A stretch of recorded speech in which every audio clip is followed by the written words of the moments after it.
Lecture du jour, bonjour. Et ce matin, c'était Josué 22, 23 à 24 et on a donc terminé le livre de Josué. C'est passé vite, je trouve, le livre de Josué. En peine, en même temps, 3 chapitres par jour, 3-4 chapitres par jour. En 7-8 jours, c'était fini. Ben voilà. Un livre de plus. Sur cette fin de Josué, moi, il y a chapitre 22.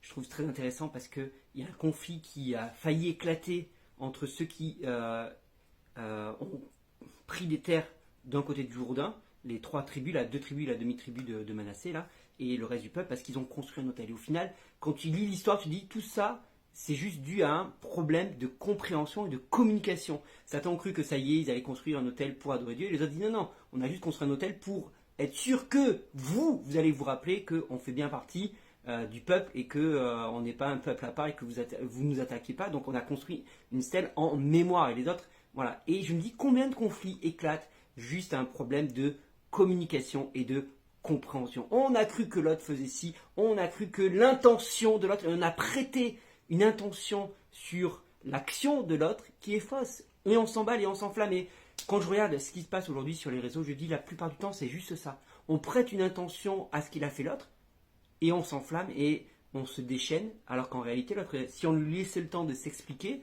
on s'apercevrait qu'en réalité, il n'y a pas lieu de s'affronter, il n'y a pas lieu de se fighter, quoi. Donc, apprenons à communiquer et surtout arrêtons de juger et de vouloir prêter des intentions. Allons juste poser des questions avant de faire un déballage public, avant de faire une descente sur les réseaux. Allons voir notre frère, notre soeur et demander des explications. Ça résoudrait beaucoup de conflits en amont. Ça désamorcerait beaucoup de choses.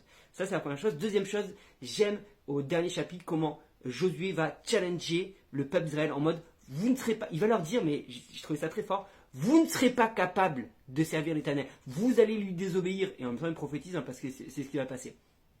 Il dit, vous allez lui désobéir, il se mettra en colère contre vous. Alors, je vous conseille, choisissez un dieu de la région, etc. En tout cas, moi et ma maison, nous servirons l'Éternel. Nous, on a fait notre choix. Et le peuple va répondre, non. Nous, on a bien vu comment Dieu a été fidèle, comment Dieu a accompli ses promesses. Nous choisissons les promesses. Et Josué répond, ok, vous en êtes témoin. C'est vous qui avez choisi l'Éternel. Ok, vous avez fait votre propre choix. Donc maintenant, il faut assumer les choix que vous avez faits et aller au bout de votre engagement. Et combien c'est important de réaliser que oui, le choix t'appartient. Personne ne te met la pression pour suivre Dieu. Personne ne te met la pression pour t'engager. Mais si tu t'engages, fais-le bien, fais-le correctement et va jusqu'au bout de ton engagement parce que c'est ce que Dieu réclame. En tout cas, je te dis une chose, moi et ma maison, nous servirons l'Éternel. Bonne journée.